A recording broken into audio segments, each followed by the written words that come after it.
How do you stop rain from eroding and washing waste in the local rivers? Drainage control plan. You have to control all your drainage that's coming off all your disturbance and direct it into sediment control.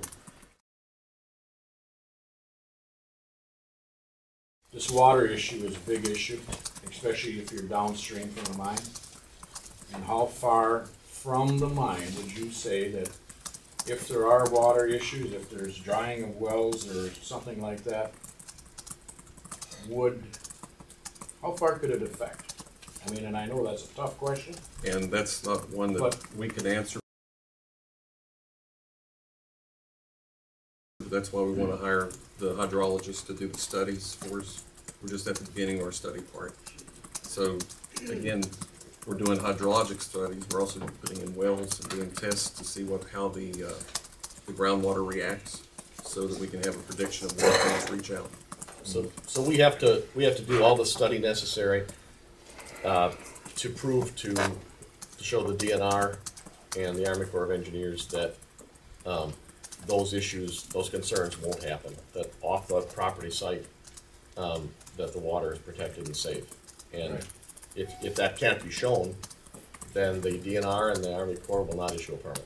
But I'm concerned about what would happen to our groundwater if the mine don't, both quantity and quality of groundwater. My understanding is that GTac expects the large open pit to start filling with water, and they would have to pump the water out in order to conduct the mining. Presumably, the water filling the pit would be coming from both surface and groundwater supplies. Where would that water be going if the mine weren't there? The lakes and streams have lower levels because the water will be going to the pit instead of where it normally goes.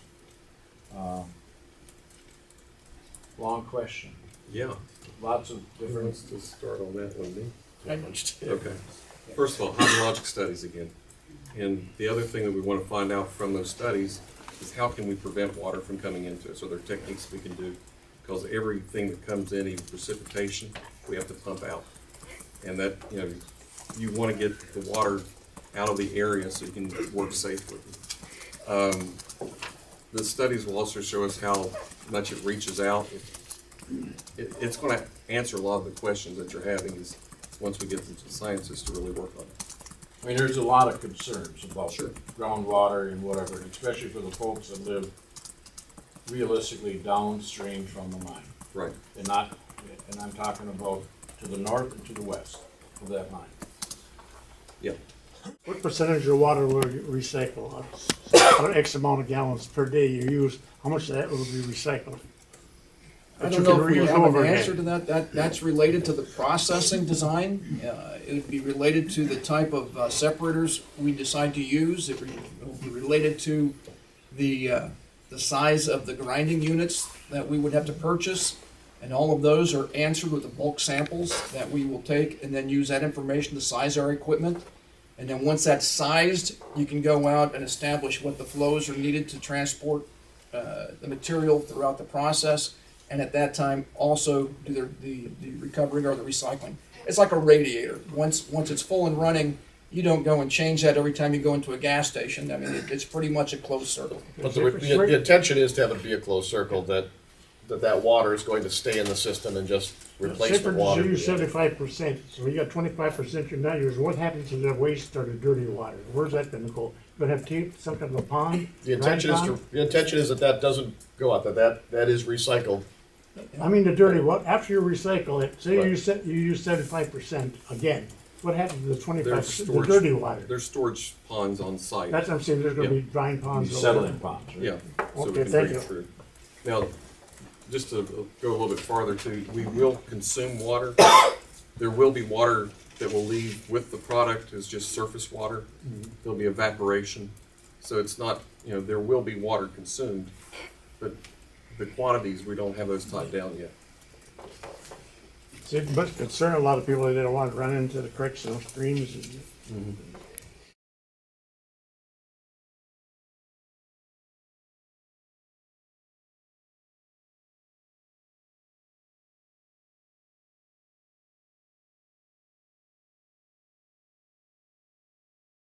And we have to show to the satisfaction of the Wisconsin DNR and the U.S. Army Corps of Engineers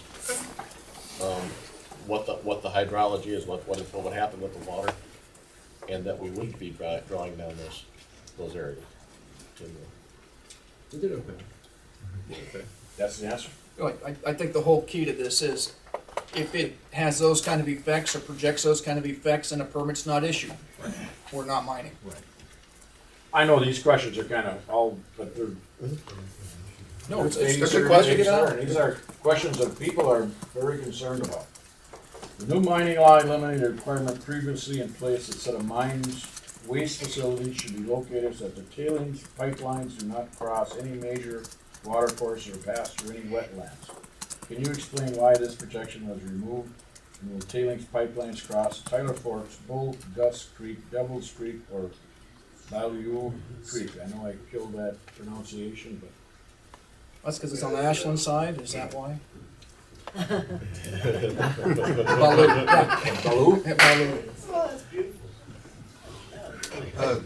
Well, first of all, let's go back to the dry stack. Okay. You wouldn't have a tailings pipeline if you have a dry stack, or you probably won't have. The other part, crossing the streams that you talked about, there's no plans on crossing the streams in our conceptual plan that we have now. So The bottom line is that streams and wetlands are highly protected, and we have, all of the regulations are in place to ensure the protection of those. Quiet please, or walk out. And any impacts to those have to be demonstrated, and we have to go through a process that shows that we have avoided, so if it's possible to avoid any impact to those, we have to avoid them completely. Then if we have to minimize, and then in case of wetlands and things, we have to mitigate. So there are all the processes and protections that were in place in the law. Those processes still protect those areas. Okay. Previous law required that high priority be given to selecting design and operating procedures for waste sites that would minimize pollution risks. The new law removed that standard. What does GTac intend to do if they need that requirements eliminated? that exact term may not have been in this ferrous mining law, but you still have to minimize the environmental risk that you're taking as part of the permitting process. So if the words didn't make it over, it's still required in other words in the. I don't know what provision they're referring to, but those protections that are referred to are still, They're still there. Still intact. we still have to minimize, we still have to protect. Okay. Will GTac be dumping waste into rivers or lakes? Okay. What's the definition of a river and lake? Question. Okay. What's the difference? Rivers that you think of, like Tyler's Fork River, Blue Creek, those do not get anything into. There is some part of the regulation that allows filling in navigable streams that are less than 2 square miles of watershed above them, and also for lakes, or what's defined as a lake in the state that has less than 2 acres, but is a freeze-out pond. So that's the definitions that are in the regulations. If you have, like, the definition of a lake is something that can float a canoe, it's navigable without perceivable motion or perceivable flow going through it. So if you asked if you had a depression that was as big as the table, can you float a canoe in it? That would be a lake. Right. I So understand. Wisconsin has no definition, which is why it's, the only thing that makes it a difficult question is Wisconsin has no definition of a lake. So, and it could be 3 inches deep and the size of 1 or 2 of these tables, and it would be considered a lake. So if you're in an area and you say you have a depression that fills with water for more than 2 weeks of the year, that would be considered a lake. There is no water, but the limit under the law is 2 acres in a freeze-up lake, so one that doesn't sustain fish.